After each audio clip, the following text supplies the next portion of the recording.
Brian Barnett is just a regular guy. He's not a doctor.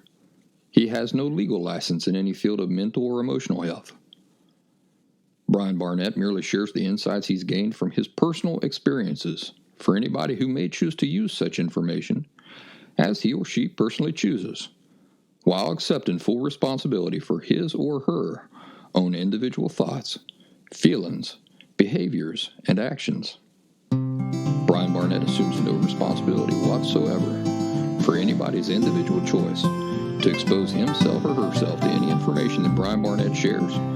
And by listening to this program, you're acknowledging that you, and only you, are responsible for your own thoughts, feelings, and actions. Happy Thursday, everybody. Welcome back to The Last Symptom. I'm Brian Barnett, the creator and host of The Last Symptom. And speaking of happy Thursdays, well, today really is a happy Thursday, ain't it? Because people around the world are celebrating one thing or another today. It's the 24th of December. And even I am in the mood to celebrate because I'm on vacation. I'm here at the beach, the same beach that I was visiting last year this time, if you were listening to me on the show. So I'm right here by the ocean, and it's just beautiful. Now, it is a little windy today. It's a little gray. It's been raining and that sort of thing. But I'm not complaining because it's all beautiful to me. And I'm very happy to be here. And I'm happy to be here with you in podcast land. So thank you for joining me. This morning, I got up, went down to get something out of my vehicle, and I realized that last night, when I got here, I left my lights on. That's right, I left my lights on all night long, and so my battery was plumb dead. So I had to call roadside assistance. I had to get somebody to come and charge up my battery, give me a jump, as we call it. When he got here and he was doing his work, I said to him, "Buddy, you're not working all day today, are you?" He says, "Yeah, I sure am." He says, "I never take a day off." I said, "Oh, come on now, that ain't right." And then he finished his work, and I come back up to the condominium and started recording this show. So I'm a little bit of a hypocrite. But this is not stressful work. This is work I enjoy. So I'm happy to be here. I hope you folks are enjoying your day, and I hope you're enjoying your week. We're getting ready to go into 2021, and of course everybody's excited about that because it means leaving 2020 behind. But we'll see if we'll see if 2021 turns out to be better than 2020 or not. We might get there and start missing 2020. You never know. Anyway, today is a continuation of the conversation we had last week with folks who are enrolled or who have completed the Last Symptom Fundamentals Course, which is an intensive course for those who are wanting to recover from emotional disorders, and it is informatively superior to anything out there like DBT. So, today you're going to get to hear directly from additional participants of that interview. I hope you'll enjoy that. While we're talking about the Last Symptom Fundamentals Course, let me tell you that it's available over at thelastsymptom.com. That's my website full of free resources.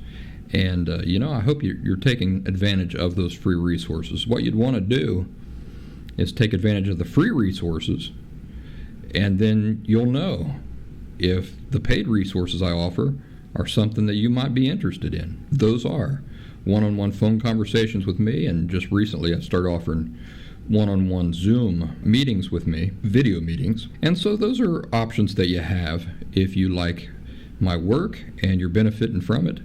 But today's focus is on this new 2-week intensive course. It's called the Last Symptom Fundamentals Course. Again, it's available at thelastsymptom.com. And without further ado, let's get into today's show and hear from those who have already had that experience. What do you say? Let's see. Nirupa, would you mind saying hi to us? I'm a bit nervous today. So So We all are.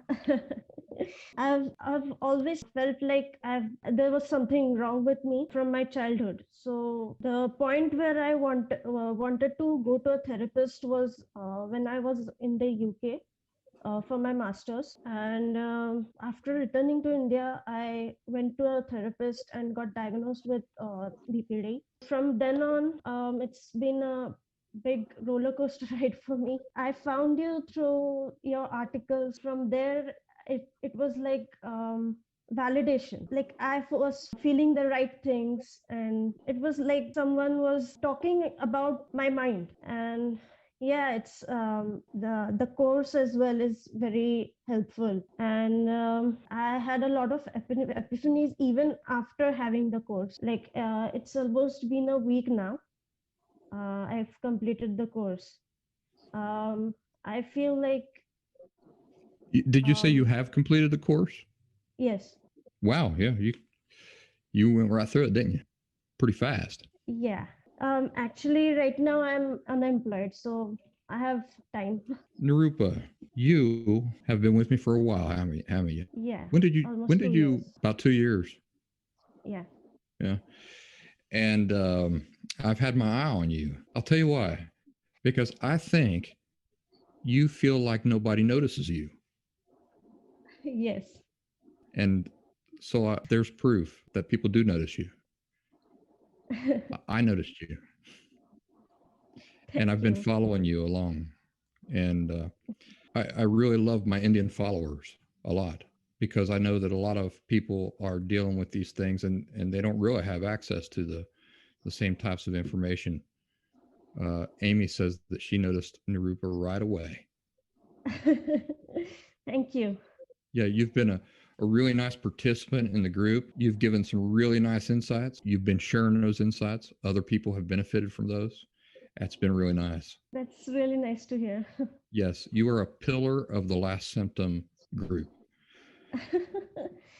And we have a lot of Indian participants, but they kind of hide in the shadows. They're kind of bashful. Yeah, I've And noticed some of them. has the course helped you? I mean, have you gotten any insights out of the course that you haven't gotten out of, say, the Facebook group or listening to the podcast? And by the way, how do you even follow my terrible English? That's an accomplishment in itself. I don't think your English is terrible. No, um, must be a lot of rednecks running around I India. think I've watched a lot of Hollywood movies. Maybe that's why I can follow. Mm, a lot of So westerns. the insight is like the at I've realized that it's the attitudes that are the main culprit here. Before, like when I was listening to the podcasts, I never realized it. I knew it, but I didn't. My emotions were not in line with that line of thought. Mm-hmm. So yeah, that was a big aha moment for me, emotionally at least, that attitudes are the culprit here and not the traumas that we go through. She just did air quotes for those of you who can't see. Yes. That was the biggest thing for me. And yeah, the first after listening to the first day, I realized that I've been following the crowd, so to speak. I haven't been looking inside me Mm, properly. I see. And I posted this on the alumni group as well. That I realized that I have to be very I don't know how to put this, like what I have to do is follow my likings. That Your kind of your intuition. yeah. Yeah. So yeah, these were the like biggest epiphanies I had. Let's ask this question for you. What sorts of barriers are you encountering, and how are you kind of overcoming some of those barriers? So most of the times I think I'm doing something wrong, and sometimes it's like I'm going through a lot of shame. So I tell myself that this is okay. okay to feel and okay to experience such emotions. Most of the times I just get through it, but sometimes it's very hard. Like sometimes I've experienced shame for like 3 days as well, but eventually I get through it.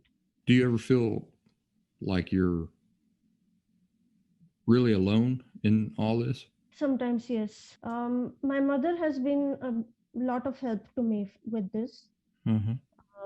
She's not emotionally healthy, but I don't know how to say this, but she encourages me to be myself and follow my dreams. So yeah, That's part of it's it, ain't it? kind of supportive, I guess. You know, one thing I was going to say when I was talking to Brad there is Mm-hmm. that one difficulty I had at the beginning was using terms with my parents like child abusers, I have that problem even now. accepting the idea that they committed real atrocities against me, and then accepting the fact that I still love them anyway. Mm-hmm. And you know, when we're starting off, maybe we think that that's all a great big contradiction. You can't have it that way. You know, our mind kind of says you can't have it that way. Yeah. Because if all that's true, you got to hate them. Yeah. Or you got to say that's not true and love them. Yeah. And you know what? There's no contradiction there at all. That's the irony of it. There's no contradiction. I love my father. I love my mother. I hate what they did. Mm-hmm. But I love them. And, you know, when we talk about the subtleties of recovery, a big part of it is separating things, seeing the subtleties. Mm-hmm. Who my father is not the same as what he did. Mm-hmm. Right. And that's kind of a huge thing, because if that's true for him, it's true for me too. The terrible things I did to my ex-wife are not who I am. They're two different things. I can hate what I did and love myself. And I can hate what my father did and love him. Okay. Right. There's no contradiction. We imagine there's a contradiction. There's no contradiction. Okay. So we can feel what we feel, and we can love these people deeply, and be extremely disappointed in their decisions. Also, you know, for example, in my case, I can't let my father in my life right now. He has not met the conditions for that. I still love him.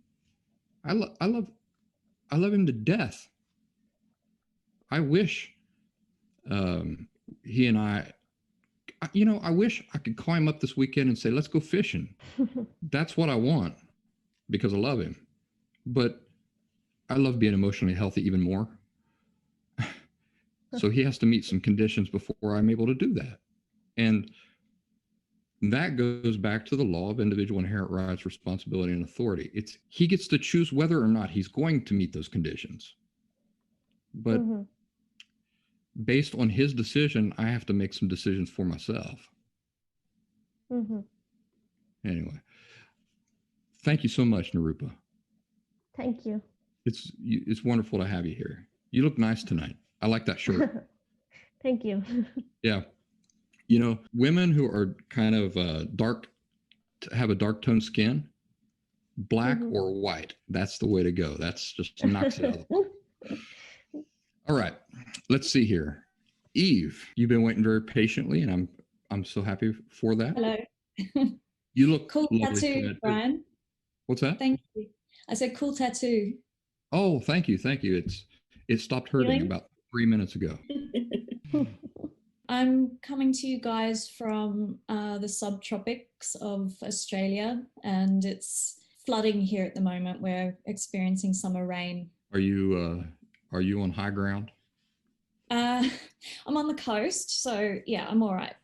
We're fine here, but there's a lot of areas that are rained out at the moment, but it's okay because it could stop the bushfire season from coming back this summer.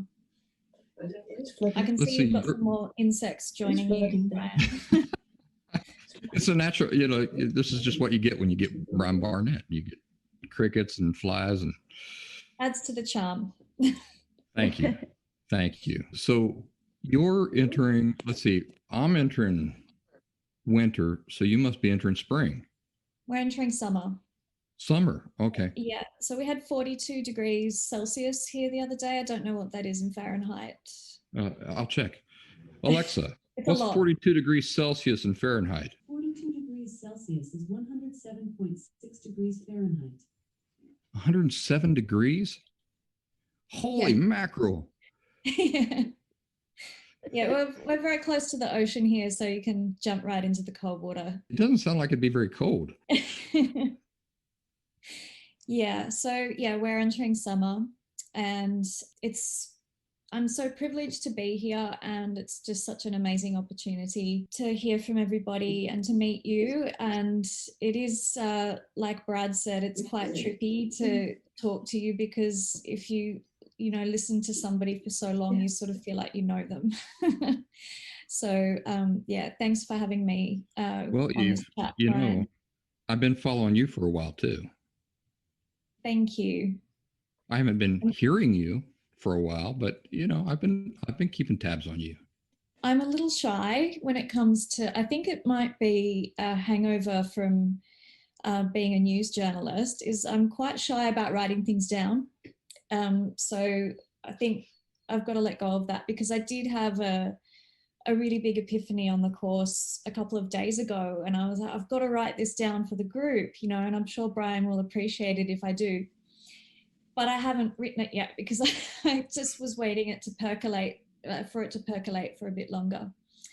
But just so that everybody knows, I found Brian I got diagnosed last year. I'm 42, and I had a real runaround with mental health professionals for a good couple of decades, actually. I'd always known that there was something going on. I definitely can relate to being steered, misdirected, and I'm still getting over I know that I do need to accept it, but one of the things I still need to work on accepting is the lost time and the different way my life might have gone if I'd known earlier what I was dealing with. And it probably explains why by the time I got to you, Brian, I was pretty impatient, like to move through. I mean, I've got to work on the impatience as well, to pull out the thorn sort of thing, Sure. I didn't know, I'd never heard of borderline personality disorder. I didn't know. All I knew that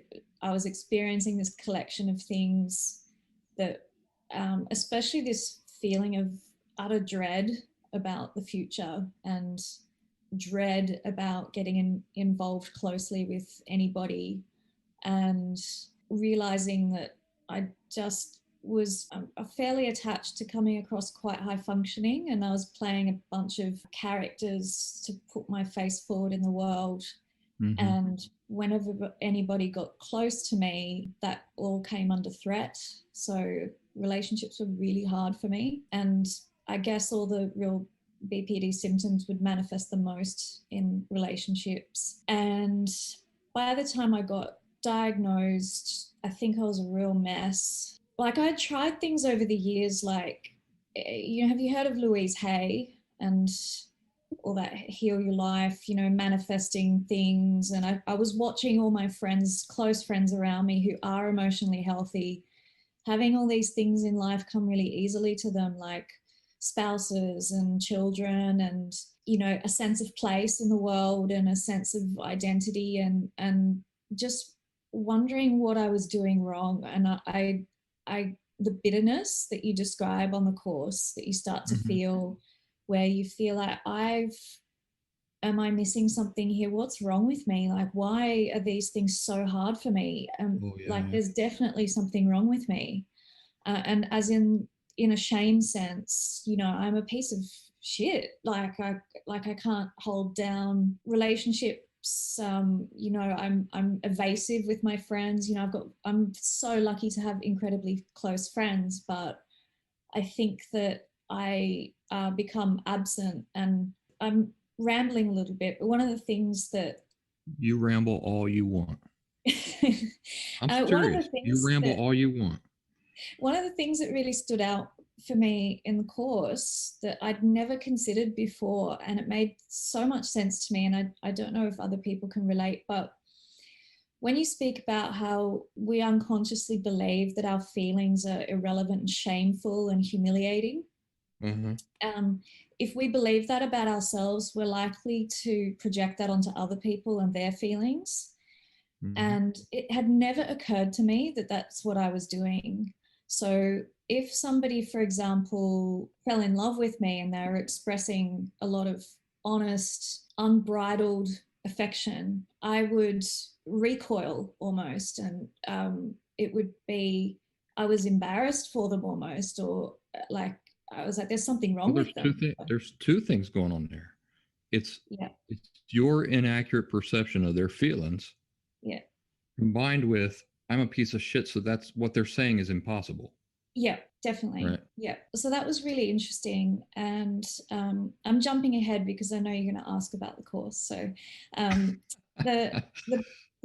halfway through the course. So 55%, the app is telling me. I've just gone back 2 chapters to re-listen to them because they were so like I think once I've said some of your podcasters put a stick of dynamite under everything. It's the chapter where you're talking about shame versus guilt. Okay. And it's been, I don't know, I've transformed since listening to that. Like it was my first real big realization of just how insidious and poisonous the shame has been for as long as I can remember, and to know that I can reject it is like, that's a game changer. It is. So I'm still waiting for that to fully percolate, but not to interrupt you too much, but that's one of those things where, again, you get immediate benefits, but you also need time to implement it fully into your life.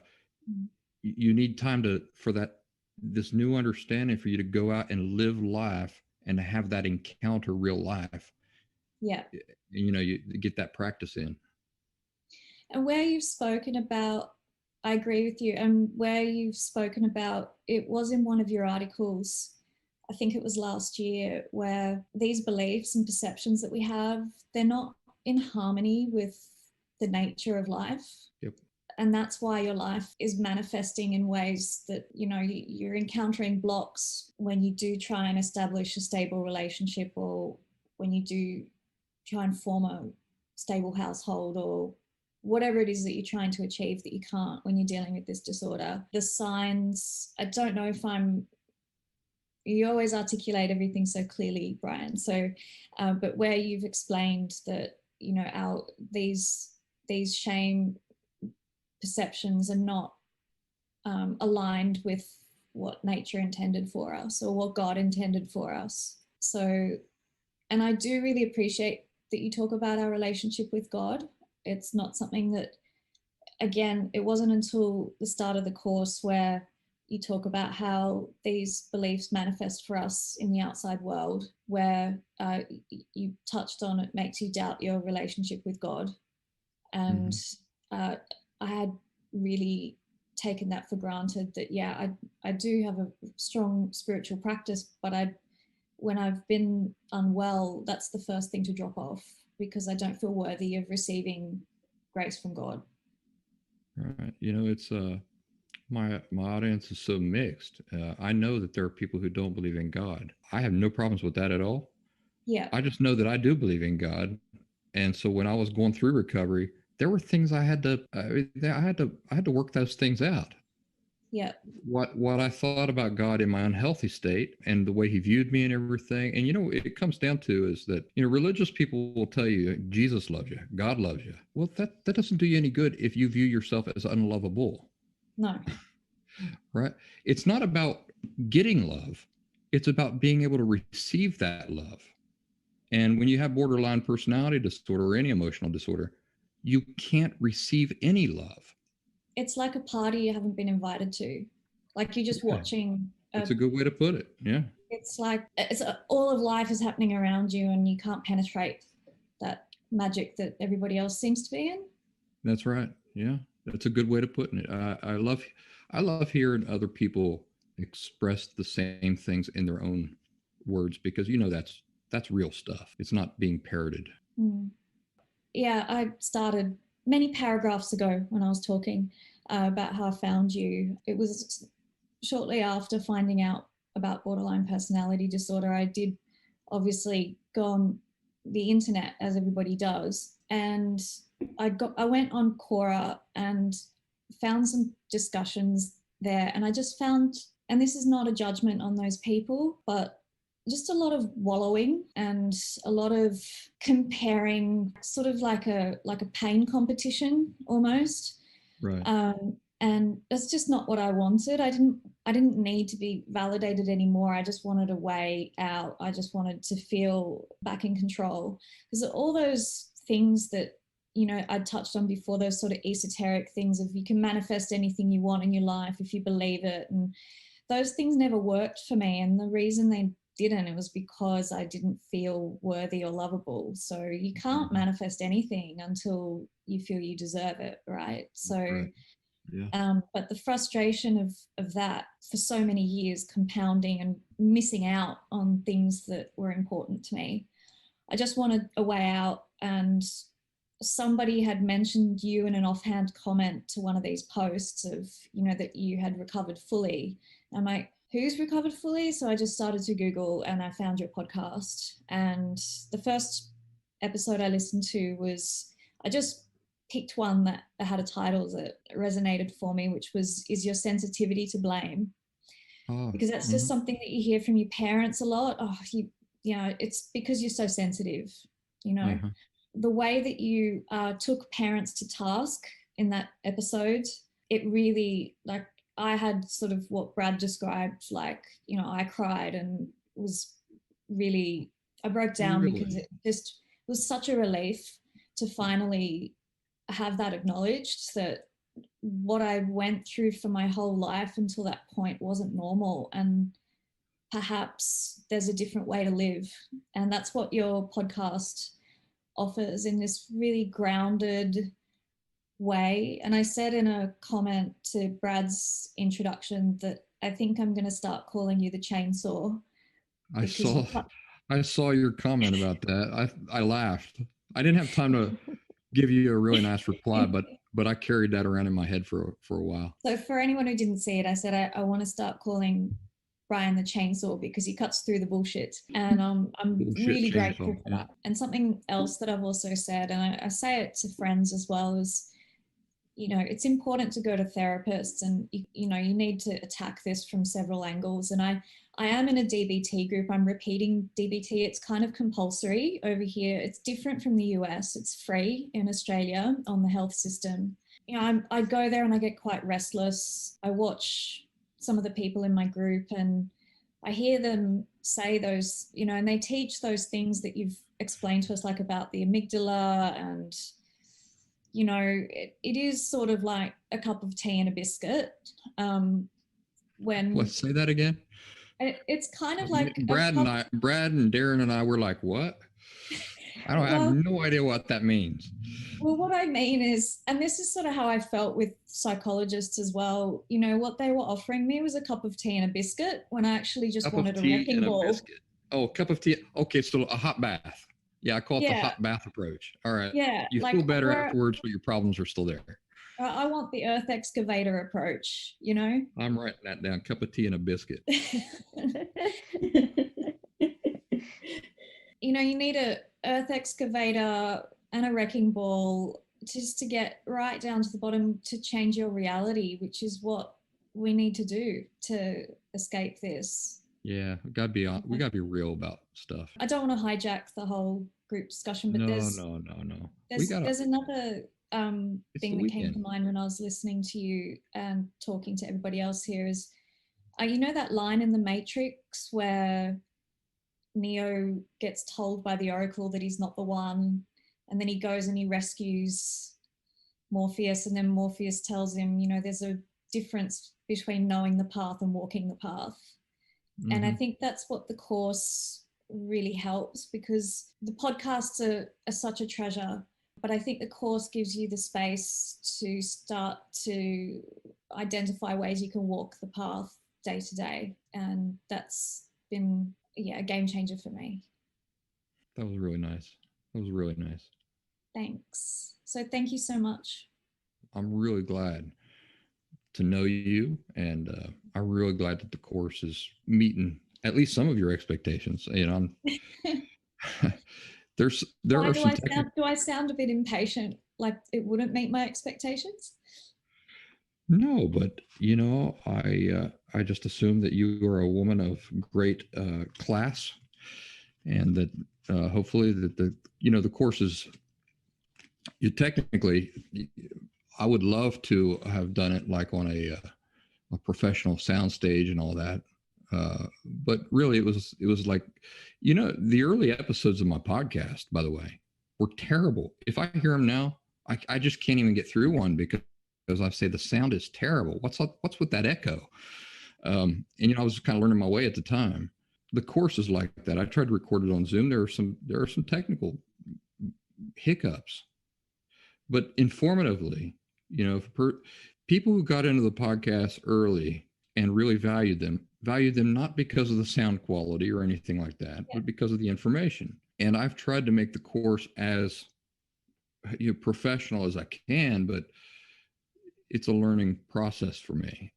And But so it's the same thing. Unexpected packages. Sorry to interrupt you, but treasures come in unexpected packages, and I don't think it makes a difference what the packaging is. And I think that the authentic and sort of, you're quite deprecating about things like distractions like Norman the cricket, and it just, the homespun nature of it adds to the authenticity. And I think hopefully I speak for everybody when I say that. I just, if it was all slick and I don't know, I'd probably trust it less. Eve, I went on a train ride from London to Scotland.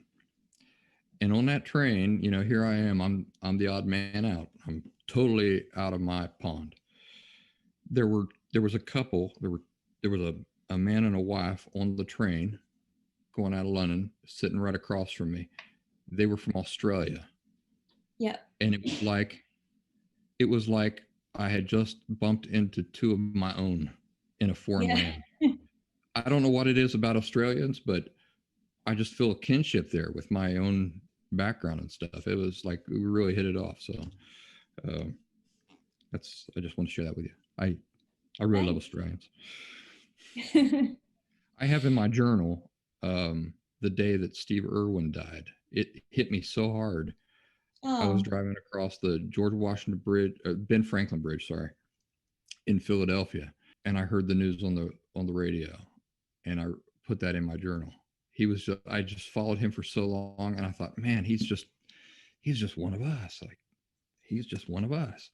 Well, yeah, we are very, I'm not originally Australian, but I've grown up here. And where are you from originally? Poland. I'm Polish. I came here as a refugee when I was 3, which probably added to the sense of displacement, because my parents never really made an effort to settle in and connect with everybody here. But, I'm amused that you say that you think I'm a person of class, because I've certainly fallen flat on my face many times and done all sorts of things to take away the pain of BPD that I'm really ashamed of, or have regrets about, I should say. That's a nice adjustment. Yeah. Especially as a teenager, I experimented with all kinds of recreational drugs, went clubbing madly, because anything to take those feelings away. And later on, it was alcohol. So I don't know that I completely describe myself as a classy person, but I think anyone, like I was saying, anyone with any wisdom or who is honestly wanting to rid themselves of BPD, they're not going to mind what packaging you come in. They're going to see it straight away, and you know that from the people that you're attracting to your group. You know how I often talk about how it's not usually the thing, but the reasons behind a thing. But we're talking about emotional health. It's not the thing. Sex ain't bad. Drugs ain't bad. Alcohol's not bad. But if the motivation's behind those things, that's what you have to analyze. Yeah. And then you know if it's coming from emotional unhealth or if it's just, something that most people do. So I don't know where I was going at with there, but I just intention. Like clubbing. There's nothing wrong with clubbing. Right? Yeah, it was a lot of fun. Don't get me wrong, sure, but yeah. I didn't know that. Looking back now through the sphere of understanding that I had borderline personality disorder most of that time, I think the escapism and the sense of connection I felt, even though it was chemically induced, it was the only relief I got from feeling so isolated in this trap of dread and shame and all the things that you feel when you have BPD, that you silently, you're in your own silent hell, really, with BPD. You're totally isolated. I mean, you're right. You're totally isolated. That's what BPD is. It is total isolation from everybody and everything. I'll tell you what, I would have died rather than to seek out help. I mean, I would have dropped down dead in the supermarket rather than have said, help me. That's how isolated I was. It was all me. I had to do it all on my own because I can't trust anybody else. It's so isolating. It's terrible.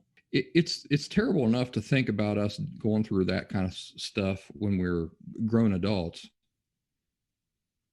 But that's not when it started. It started when you were a child. Think about a 5 or 6 year old child not even being able to trust his own damn parents with the things that that are most bothering him or her. Like the story that you told about feeling, I don't know what age you were, 4 or 5, where you felt you couldn't cry in front of your dad. 3. I was 3. Yeah. By 3, really. I knew I could not cry in front of my dad. And that story I tell about being on the edge of that cliff, it's so weird because I can remember it from the perspective of when I was 3. And I can remember it now from the perspective of a 45-year-old man. And I go, well, I probably had nothing to worry about. I probably wasn't really as close to the edge as I thought I was. It doesn't matter because I can still remember at 3, I felt like I was right on the edge. If I move wrong, I'm going to slip and I'm going to fall. And my father had just thrown this tree over the side and it was like Wile E. Coyote. And he's walked up the hill now and he's ready to move on. And he says, come on. And I said, tears are streaming down my eyes. I can still remember it as just like it happened yesterday. And I was 3. So we're talking 42 years ago.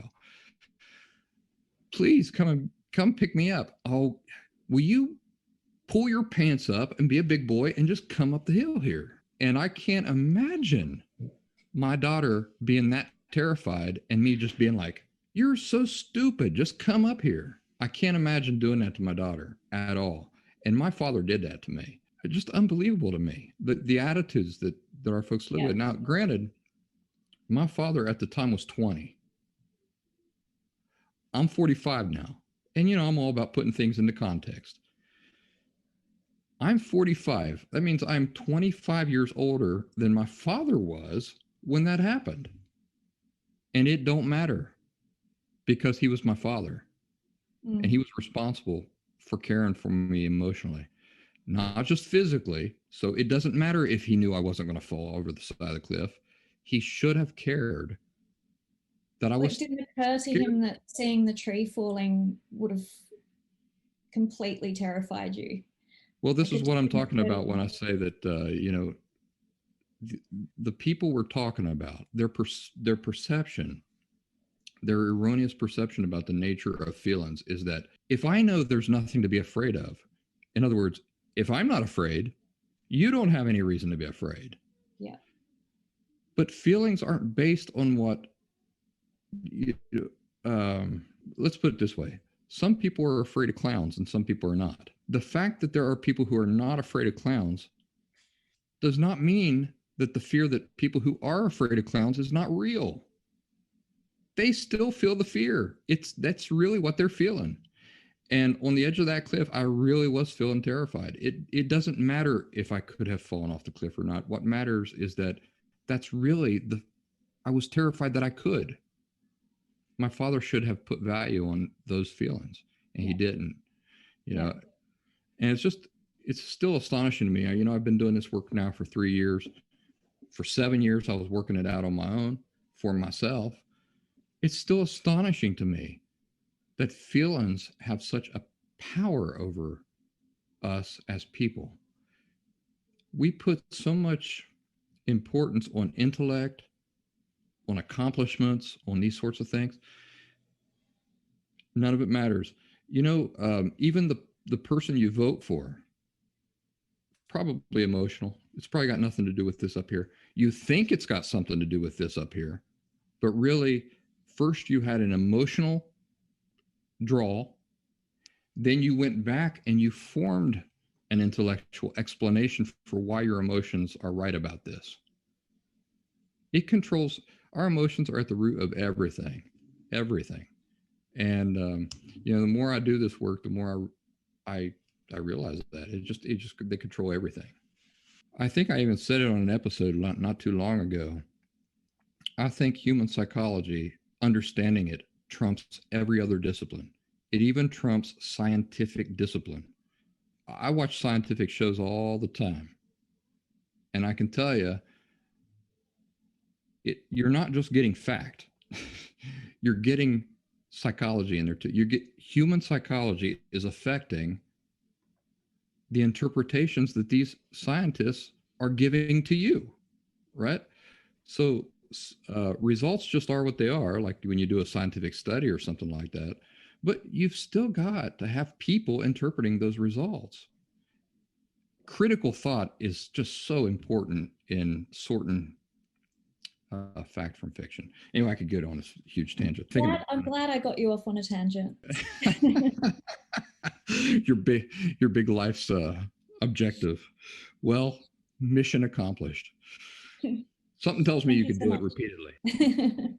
Thank you so much. I'm glad to have you here.